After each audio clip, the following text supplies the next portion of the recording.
旺家从不在风水，而在人心。当你家开始走上坡路的时候，就会看到这个视频。既然缘分让你驻足，请一定静下心来告诉自己，阖家安康，切莫把好脾气留给外人，却把坏脾气留给家人。这是世间最大的颠倒，也是人性最深的愚痴。如果你也相信这份愿力，请在评论区郑重地写下一句：我的家会越来越好。这不只是一行文字，更是你向内心种下的一颗善果。很多人一生都在向外求索，以为搬动了家具的方位，请来了昂贵的摆件，就能招财进宝。殊不知，一个家里如果成天鸡飞狗跳，冷雨相向，那便是最大的漏财之局。你若把家当成了宣泄情绪的垃圾场，又怎能指望它长出富贵的果实？如果你觉得生活处处碰壁，往往不是因为运势未到，而是因为你把家变成了硝烟弥漫的战场，而非修身养性的道场。什么是家人？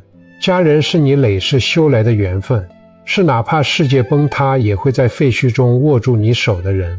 可我们往往对陌生人毕恭毕敬，对最亲近的人却苛刻至极。孝是连结根脉，根深才能叶茂；善是滋养土壤，土肥才能果硕。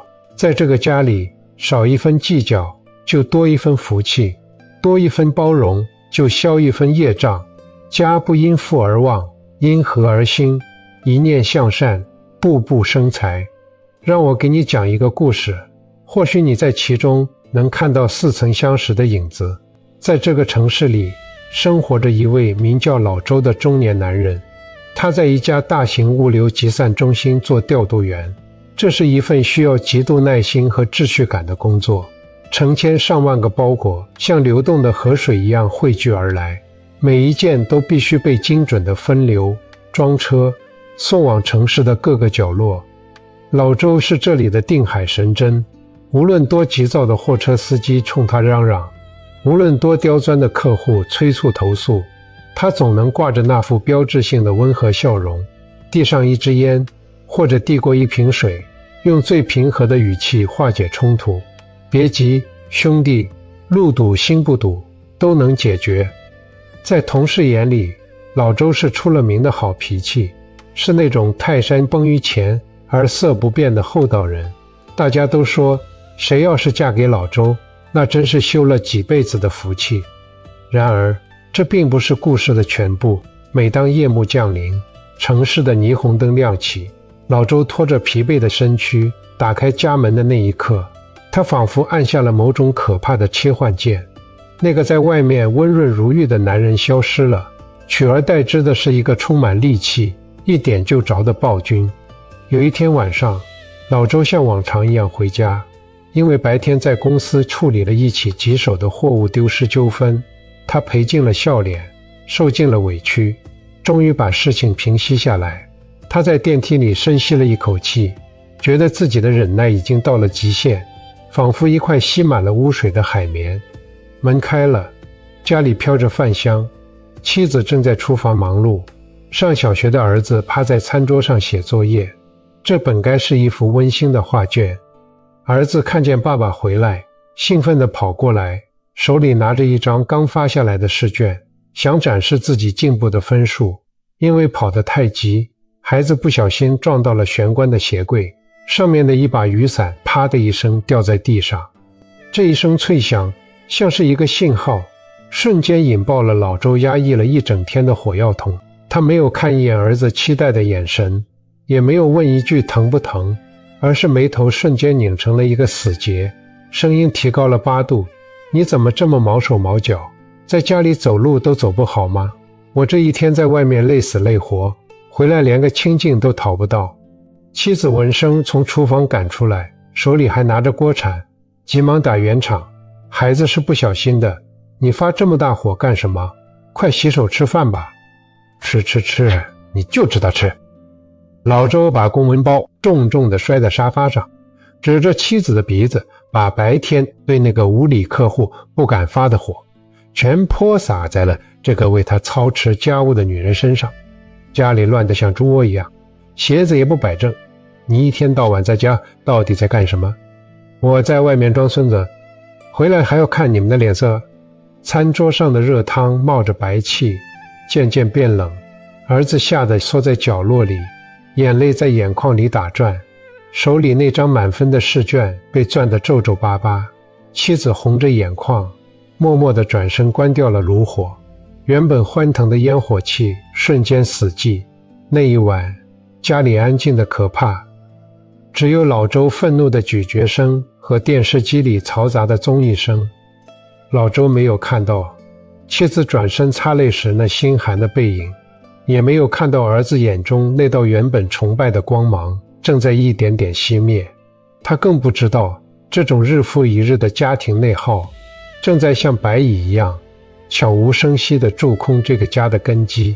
老周一直不明白，为什么自己这么努力工作，赚的钱也不算少，可家里的日子却越过越紧巴。为什么妻子总是生病，孩子的成绩忽上忽下，家里总是莫名其妙的坏东西，甚至连原本谈好的升职机会也因为一次意外的失误而告吹。他不知道的是，家里的气场是流动的，当他把愤怒带回家，家里的磁场就是焦躁、压抑和恐惧的。这种磁场会破坏家人的身心健康，让妻子没有心情经营生活，让孩子没有安全感去探索世界。一个充满怨气的家根本留不住财气，就像一块板结酸化的土地，无论你撒下多少种子，最终都只能收获干瘪的荒草。我们常常说家和万事兴，这绝不是一句空洞的口号，而是宇宙间最朴素的因果法则。想象一下，你的家就是一棵大树，你的祖先和父母是树根，你的伴侣是树干和土壤，而你的孩子是枝叶和果实。如果你每天往土壤里倾倒愤怒的毒液，去挑剔，去指责，去争吵，那么这片土壤就会变得贫瘠且有毒，根系无法吸收养分，树干就会枯萎，枝叶自然就会凋零，果实更是无从谈起。相反，如果你用爱语去浇灌，用包容去松土，用微笑去施肥，这片土壤就会变得肥沃而充满生机。根深才能蒂固，土肥才能凉风。当一个家庭充满了欢声笑语，充满了彼此的体谅和支持，这种和谐的气场就会形成一个巨大的能量漩涡，吸引着好运和财富源源不断地流入。这才是真正的风水。生活中，我们每个人都面临着巨大的压力，但我们不能让这些压力成为伤害家人的借口。我们来看几个最常见的场景，看看你是如何把家变成战场的，又该如何把它变回道场。家庭餐桌上往往坐着的不是几个人，而是几十个人，因为每个人的手里都拿着手机，手机那头连接着老板、客户、同事，或者是网络上无穷无尽的陌生人。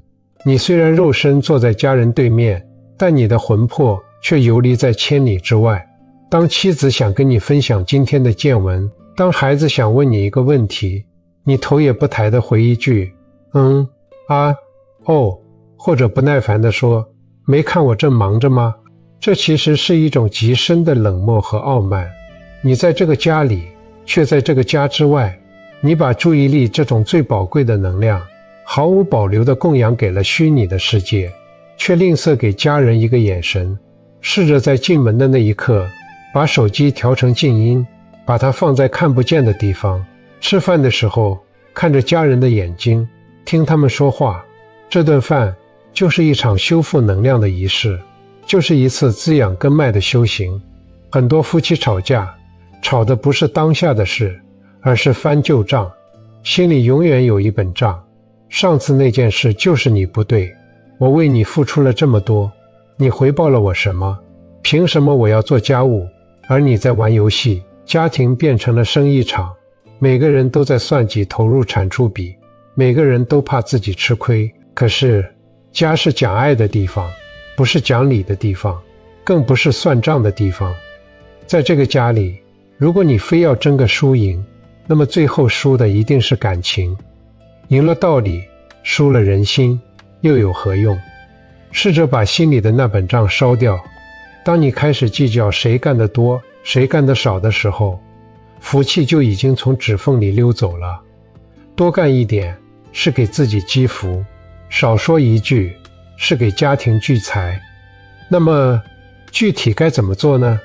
不需要你立刻变成圣人，只需要你做一个小小的动作，一个微小的练习，就能开始扭转家里的磁场。从今天开始，在每天回到家，在手触碰到家门把手的那一刹那，请你停顿3秒钟，不要急着开门，站在门口，闭上眼睛，深呼吸一次，想象你在外面沾染的所有灰尘、疲惫、委屈、愤怒，像一件沉重而肮脏的大衣。现在在门外，你把这件大衣脱了下来，重重地扔在地上，或者挂在门外的树上，告诉自己，那些都不属于这里，这里是我的圣地，是我的充电站，我只带一颗干净温暖的心进去。然后嘴角微微上扬，哪怕是假装的，也要挤出一丝微笑。推开门，无论看到什么景象，无论家里是否整洁，无论饭菜是否上桌，第一句话请一定要说一句温暖的话，可以是我回来了，可以是好香啊，可以是大家都辛苦了。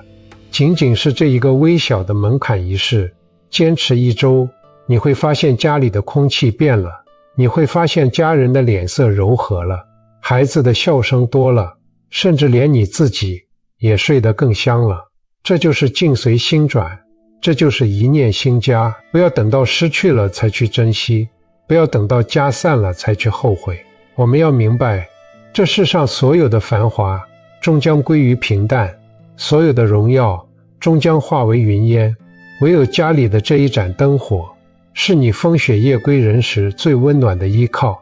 一个人的成功，不在于他在外面赢了多少人，而在于他回到家，有多少人发自内心地对他笑，把最好的脾气留给家人。这不是软弱，而是最高的教养，是最顶级的智慧。